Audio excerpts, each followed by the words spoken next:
Road to the Show is getting some major, much needed improvements. See, if you're like me and you've been playing Road to the Show, you're a little bit underwhelmed, borderline upset. Along with the massive changes to Road to the Show this year, there's so many bugs and little problems with it, such as loadouts not working, equipment not staying on, progression not working, which is a huge one. And while you can play, you don't really feel any of that progress. There's training once a week on off days, and you can only really walk away with +1 to an attribute or a couple attributes. And so that has made Road to the Show a complete grind in a way that's frustrating, but the Road to the Show team is aware of it, watching and listening, and has said they're going to make some improvements. In an article they released on theshow.com, Tony, who is senior system designers at San Diego Studios, along with Nick Livingston, said, "First and foremost, we want to thank you. We've been monitoring and appreciate the feedback and insight from your point of view. We've seen some incredibly well-written and thought-out posts from Road to the Show, so keep it coming. This feedback has proven to be invaluable in helping us understand what our players are experiencing at home. With that being said, let's get what's going to be happening here in the future."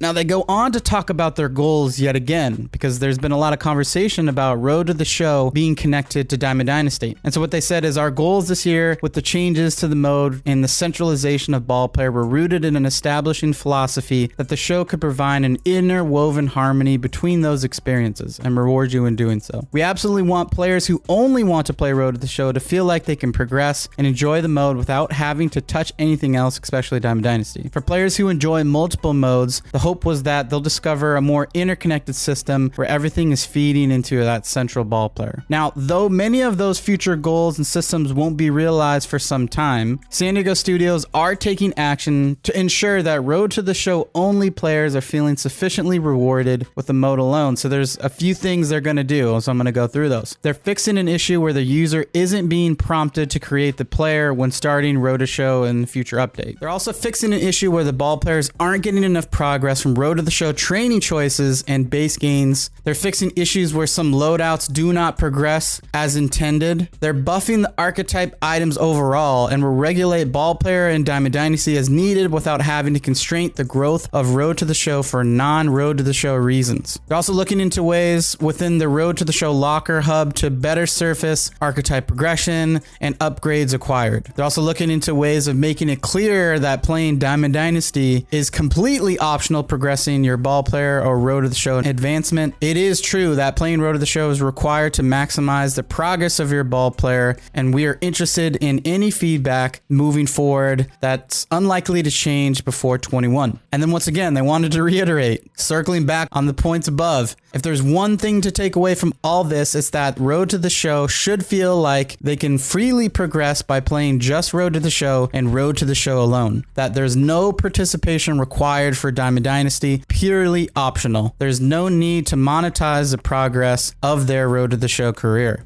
Now, I think it's pretty interesting that they made a statement this earlier. Like, I don't think I've seen a situation where they've made a statement like this for any other mode. Obviously, Road to the Show probably is the most drastically changed this year, and it is the most played. And so there probably has been a lot of significant feedback from that quiet minority, that gets the game, isn't necessarily on forums or, yelling on, Twitter or the internet, but now they've emerged because their favorite mode is now changed.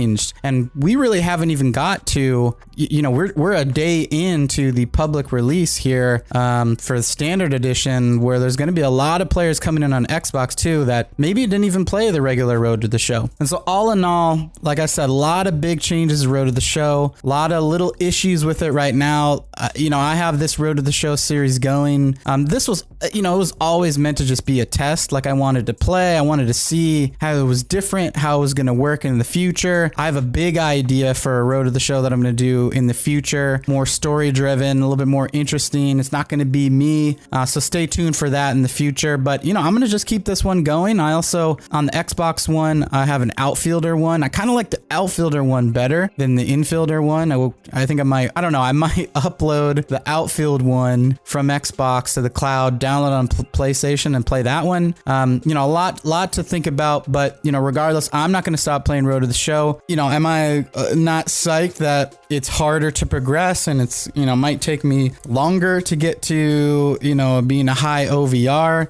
Yes, I might have to supplement and get some equipment, which, they said is not the goal, but really a plus 10 to plus 15 boost from a diamond card, diamond equipment in every slot is probably going to be way more valuable now than it's ever been because of how difficult it's going to be unless you just mass simulate, which I don't even know if that works, right? I haven't even tried that. I think that's something maybe we could try, because if you simulate, I don't think you get archetype progression, because then everybody would just do that. Man, this is part of the challenges of connecting Road to the Show to Diamond Dynasty, because ultimately you can't simulate in Road to the Show and get points, because then what you're going to have is everybody get a diamond, like 99 overall ball player cap in Diamond Dynasty, because they can just simulate a career, get a guy to 99, and then boom. And so it's dangerous, man. As soon as you start to include offline and online, where online is competitive and offline is casual, and you want flexibility. Mills and I talked about this, on the podcast with, Scuffy and Cougs. And I think Mills said it, really best. Like, let's throw it to that video here so you can kind of hear it in full. The problem is, and I know a lot of people have already seen this, March of October is Team Affinity tied to it. So any kind of customization, you have to remember that people are going to try to cheat that mode. If they can find a way to cheat that mode to get Team Affinity points in Diamond Dynasty, they're going to cheat that mode and try to get Team Affinity points. So now they've backed themselves into a corner where March to October was supposed to be the new franchise mode, but franchise mode by definition needs customization with it. But you can't customize it because you've put an end goal for a mode that has money behind it, or time that has currency behind it. You're kind of stuck. And then just like, this is going to be the new baby, and we're going to continue to update this, and this is what your new experience is going to be. But you can't even do that now because you've tied it in Diamond Dynasty. So honestly, I don't think it's an option to put it in. I think that's their big major problem now, is that I think they ran into this problem where they're like, wow, a lot of people are playing March to October to get these Team Affinity points. We wanted to use it to get Diamond Dynasty players to maybe see what franchise was all about. I think we screwed up. I think it went the other way around. Whether it was meant or not, we'll leave that alone. And we made March to October this like mode that people can spend 10 to 15 hours in and get this really good head start into Diamond Dynasty. Yeah. So the thing is, Mills, they made this mistake before. And I'll say it in terms, Coog, Scuffy, you guys can understand, because it is squarely on DD. The community challenges. They rolled that out and said, hey, build your own scenario, and the community will play it, and then you'll gain stubs from that. And what did people do? Cheese the hell out of it, and they had to rip it out. All right, that's going to do it for this video. Thanks for tuning in. Updates to Road to the Show are coming. Keep giving feedback. Let me know what you think. And until the next one, we'll see ya. Peace.